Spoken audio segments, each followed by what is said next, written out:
Welcome to Sippy Foods. It usually begins on an ordinary evening, when the day feels heavy and the body wants something quick and comforting, and then a familiar smell floats through the air: hot oil, grilled bread, sweet sauce, spices hitting a pan, and before logic has a chance to speak, the stomach already answers, pulling you toward a street cart glowing under a streetlight or a fast food sign shining in the distance. And that first bite feels perfect, warm, salty, sweet, filling in a way that feels like relief, not danger. Because food like this was never meant to feel harmful. It was meant to feel satisfying, familiar, and easy. Yet slowly, over the past 30 years, something changed in the way the world eats. Not suddenly, not loudly, but quietly. As cities grew faster, lives became busier, and time started feeling more expensive than money. Home kitchens that once smelled of lentils, rice, vegetables, soups, and slow-cooked meals began to fall silent, replaced by takeaway boxes, drive-through bags, and delivery notifications. While big familiar names like McDonald's, KFC, Burger King, Domino's, Pizza Hut, Subway, Starbucks, Coca-Cola, Pepsi, Nestle, and many others didn't just sell food, they sold convenience, consistency, and comfort in a world that was always rushing. And none of this happened because people stopped caring. It happened because the system made fast food cheaper, faster, and easier than cooking at home.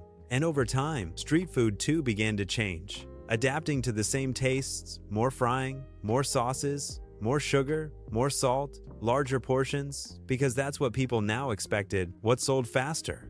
What felt more rewarding in a short moment, even though the body was quietly paying a long-term price? As modern diets filled with ultra-processed foods became more common, pushing aside fiber-rich, home-cooked meals, and studies began to show that poor diet patterns were linked to millions of deaths worldwide each year.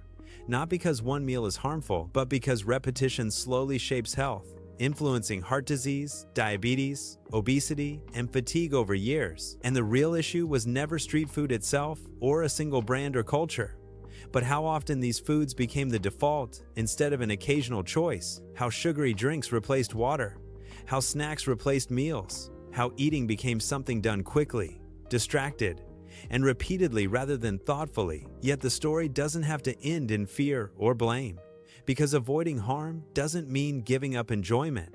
It simply means restoring balance, making home-cooked food normal again, even if it's simple and quick, choosing water more often than soda, treating fast food and street food as occasional pleasures rather than daily fuel, adding vegetables, lentils, fruits, and whole foods back into routine meals, planning treats instead of falling into them, and remembering that food culture 30 years ago wasn't perfect, but it was slower, more mindful, and more connected to the kitchen. And that same culture can quietly return, one meal at a time, without guilt, without extremes, just by choosing a default that supports health while still allowing joy. Because food was never meant to scare us. It was meant to nourish us, bring comfort, and keep us alive long enough to enjoy the moments that matter most.